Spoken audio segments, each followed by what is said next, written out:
நம்முடைய தாளமுத்து நடராசன் குமரே, நம்முடைய அமரேசன் முத்துக்குமார் தர்மாம்பாள் 120 வருஷமா இருக்கிற யானையா. இதை அகற்றதுக்கு 22 ஏக்கர் 11 ஏக்கரை எடுக்கிறதுக்கு ஜீவோ போட்டாங்க. நான் ஜீவோ வச்சிருக்கேன். ஒரு கட்சியில் ஒருத்தர் சொன்னாரு, அதெல்லாம் ஒண்ணும் இல்லையாமே, அப்படியெல்லாம் ஒன்றும் இடிக்கலையாமேன்னாரு. அவருக்கு நான் சொல்லிக்கிறேன், நான் ஜீவோவை படிச்சுட்டு தான் இந்த அக்கிரமத்தை 11.5 ஏக்கரை வளைச்சிட்டாங்க. 1.5 ஏக்கர் ஃபென்சிங் பண்ணிட்டாங்க. அதில் உள்ள கல்லறையெல்லாம் இடிச்சு அடையாளம் தெரியாம மண்ணை நிரப்பிட்டாங்க. கிரவுண்ட், பிளே கிரவுண்ட் அந்த பிள்ளைகள் கொஞ்சம் விளையாடிட்டு இருந்துச்சு. அதெல்லாம் எடுத்துட்டு ஆதி திராவிடர் குடியிருப்புக்குன்னு சொல்றாங்க. இந்த எழுதின அதிகாரி உனக்கு 3 மாடி கட்டடம் கட்டி தந்தா நீ போய் சுடுகாட்டில் குடியிருப்பியா? ஆதி திராவிட சமுதாயம்னா ஆதி திராவிட சமுதாயம் சுடுகாட்டில் குடியிருப்பியா? நடராசன் ஆதி திராவிட சமுதாயத்து முதல் களபலி. 2வது களபலி தாளமுத்து. அண்ணா சொன்னாரு, ஒடுக்கப்பட்ட தலித் சமூகமும் நாடார் சமூகமும் தான் எங்களுக்கு பக்கபலமாக இருந்தது. இந்த கட்டத்தில் 2 பேருக்கு சிலை எழுப்பணும்னு சொன்னார்.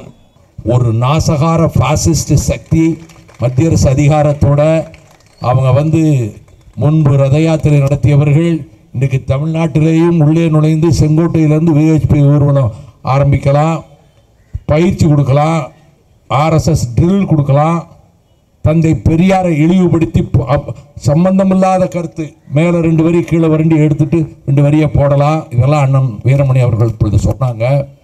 இவ்வளவு கடுமையான முயற்சிகள் எனக்கு. நேற்று முன்தினம் 4 சர்ச்சஸை போய் அடிச்சிருக்கிறாங்க மதுரையில். ரொம்ப மோசமாக வெத்தலகத்தில் பிறந்தையாடா பொட்டை பொட்டை பொட்டைன்னு சொல்லி அடிக்கிறான். இதெல்லாம் வாட்ஸ்அப்பில் வந்திருக்கு.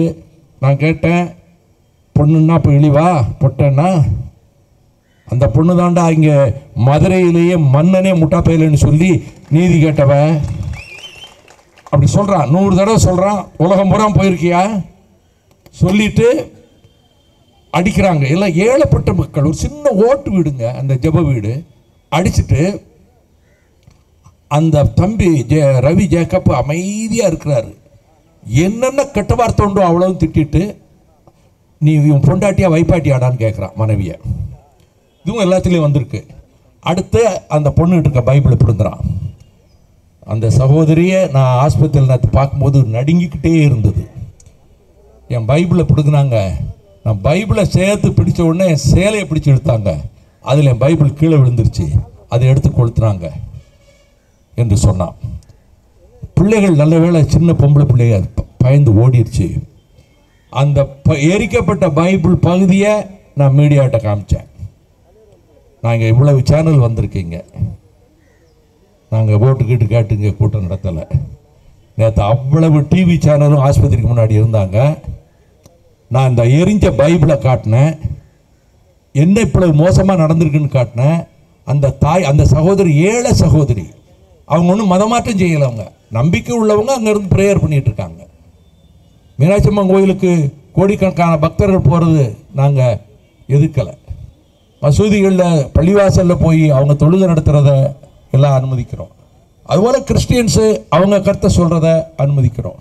நாங்கள் அதை தான் சொன்னேன். நாங்கள் இதை சொன்ன உடனே வைகோ குறிப்பிட்ட மதத்தை தான் ஆதரிக்காரன். எங்கள் ஊர்லேயே தந்தை பெரியார் அவர்கள், நான் பெரியார் படத்தை முந்தா நாள் திரும்ப பார்த்தேன். நம்முடைய தமிழ் மானா வீரர் நம்முடைய சத்யராஜ் நடித்த படத்தை, அந்த படத்தை பார்த்தேன்.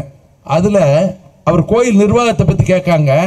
நான் நம்பிக்கை இல்லை, ஆனால் நிர்வாகத்தை நான் ஒழுங்காக செய்வேன்னு சொல்கிற காட்சி அதில் வருது.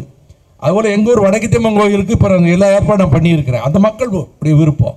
ஏன் இதை சொல்கிறேன்னா, இவ்வளவும் செய்துட்டு அந்த